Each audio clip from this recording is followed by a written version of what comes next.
and start recording.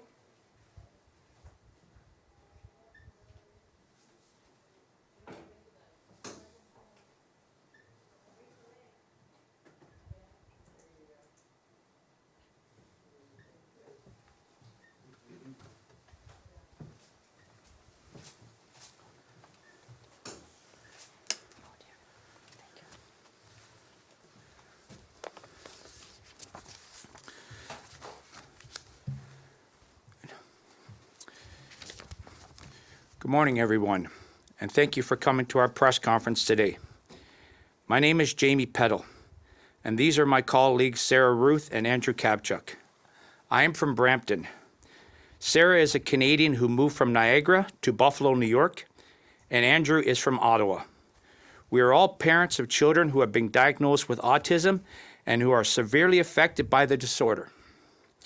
We are founding members of the Canadian Autism Treatment for Medicare Coalition, and you can find us on our coalition page on Facebook. We are here today to call on the federal government to stop dragging their heels with respect to the development of a national autism strategy and to quickly move to implement a meaningful strategy that would include two components that are critical for families who have children that are severely affected by autism. Such a meaningful national autism strategy should include, first, steps to ensure that autism treatment for newly diagnosed children is delivered through healthcare with Medicare coverage right across Canada in accordance with national service standards. And second, steps to ensure an increase in the number of group homes for adults with autism who are unable to live without care and supervision. I am a single father of 4 children. The youngest is an 11-year-old boy with severe autism who needs medically necessary autism treatment. The treatment is intensive behavior intervention therapy based on the principles of applied behavior analysis, known as ABA. The medical and scientific communities have known since the 1980s that ABA is effective evidence-based treatment for autism. Studies and experience have demonstrated that ABA can have a huge impact on the development of children who are diagnosed with autism. Until the cause and cure of autism are discovered or a more effective treatment is found, ABA is the core healthcare need of children diagnosed with autism. Over the years, many provinces have launched ABA autism treatment programs. Ontario's program was launched in 2000. However, the program was not treated as a medically necessary health service to be delivered through the Ministry of Health with OHIP coverage. Instead, as in so many other provinces, the ABA autism treatment program was assigned to the Ministry of Social Services. This is a fundamental error in public administration and program delivery. The department that administers welfare does not have the healthcare expertise or the resources to do the job. Since inception, the Ontario program has been plagued with unconscionable waiting lists. Over the past 2 decades, the Ontario program has been routinely subject to tinkering by the provincial government, and today the program is in shambles. In 2019, there were 24,000 kids on the waiting list for treatment. The Government of Ontario then announced a revamping of the program, and today there are over 60,000 on the waiting list. Because ABA is not covered by Medicare, the cost of providing medically necessary treatment has often fallen to the parents who are forced to resort to the private sector. The consequences are that many of our children are not receiving treatment because of their family's inability to pay. This is not only un-Canadian, it is immoral. The Public Health Agency of Canada issued a report in 2019 indicating that the prevalence rate of autism was 1 in 50. Just last month, the American Centers for Disease Control issued a report stating that the prevalence rate is now 1 in 36. More and more kids are going to be added to the wait list that will continue to get longer unless something is done. The federal government owns the Canada Health Act and provides healthcare funding to the provinces through the Canada Health Transfer. The federal and the provincial governments have routinely negotiated health accords with federal funding specifically tagged for certain healthcare services. Yet these negotiated deals never include any funding targeted for autism treatment. The federal government is introducing pharmacare, dental care, a national child care program. What about autism care? In 2007, the Senate of Canada issued a report called Pay Now or Pay Later: Autism Families in Crisis. The report called for the federal government to negotiate with the provinces a funding formula for autism treatment. The recommendation was ignored. Over 2,200 Liberal Party delegates at the Party National Convention in Winnipeg in 2016 overwhelmingly voted to pass this resolution calling for Medicare coverage for autism treatment. This resolution clearly lays out the roadmap of how to solve this issue. Just like the Senate recommendation, the federal government ignored this resolution, and that's why we're speaking out. In 2019, Prime Minister Trudeau said the government would develop and implement a national autism strategy. Here we are in 2023, and there is still no national autism strategy. Recently, my colleague Andrew Kabchuk and I had a Zoom meeting with 3 officials from the Public Health Agency of Canada. When we asked them about the status of the National Autism Strategy file, they informed us that they were doing consultations and still working on it. They could not give us any indication of when we may expect something to be announced. Parents like us have been waiting for the federal government to take leadership role in this file since the Otten case was decided by the Supreme Court of Canada in 2004. It's been 20 years. Enough is enough. We are calling for the federal government to convene a meeting with the provinces, put some money on the table along with other incentives, and negotiate a funding formula to ensure improved access to autism treatment for children who need it through health care with Medicare coverage to be delivered in accordance with national service standards. We need Medicare for autism now. Thank you. I now invite Andrew Kabchuk to speak. Thank you, Jamie. Good morning, everyone. My name is Andrew Kavchuk. I live in Ottawa, and I am the parent of a nonverbal 22-year-old young man who is severely affected by autism. My son needs supervision and care 24/7. There's going to come a time when my wife and I will be too old and frail to take care of him. When my son turned 18, we had his name added to a waiting list at the Provincial Ministry of Social Services for placement in a group home.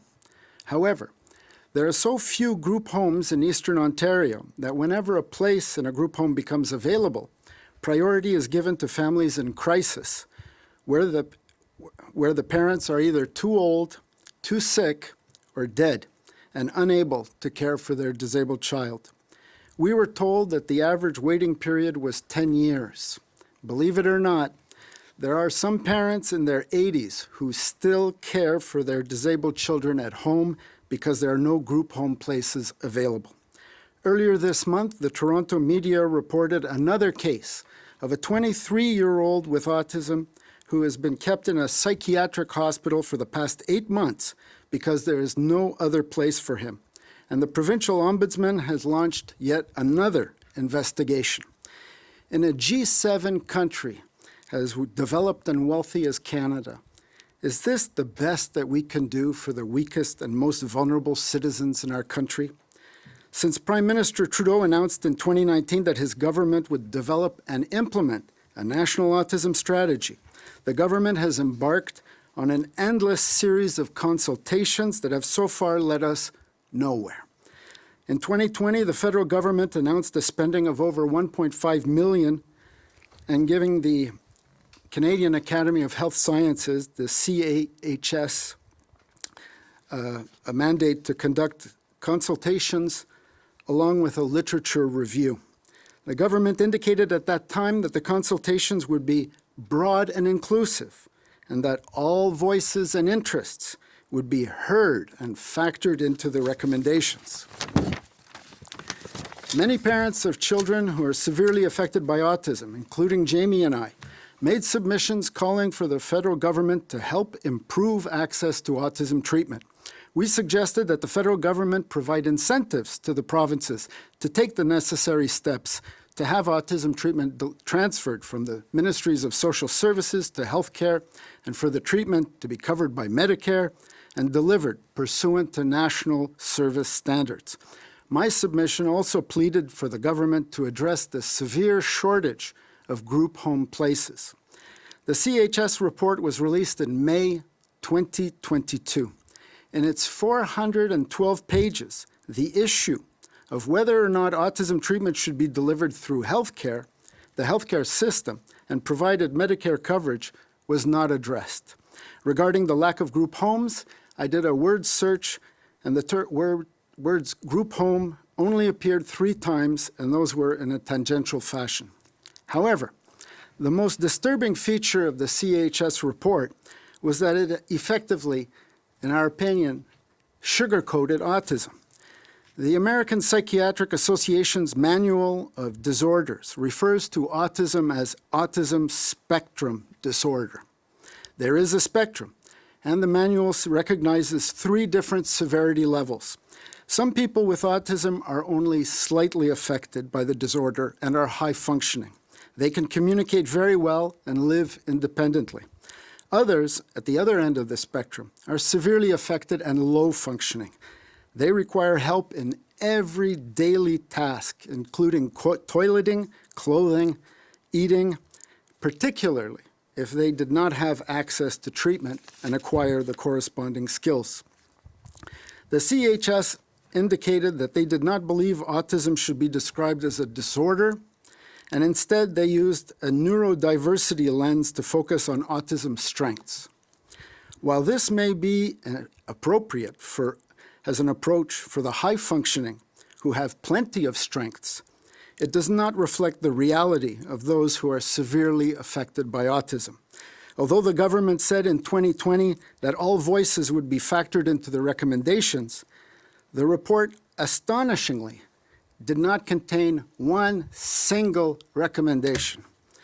As a taxpayer and a member of the autism community who has been waiting for some action for a long time, that consultation exercise and report was a disappointment. From our perspective, our voices and input were ignored, and it seems to us that the CHS report marginalized the plight of the severely affected and their families.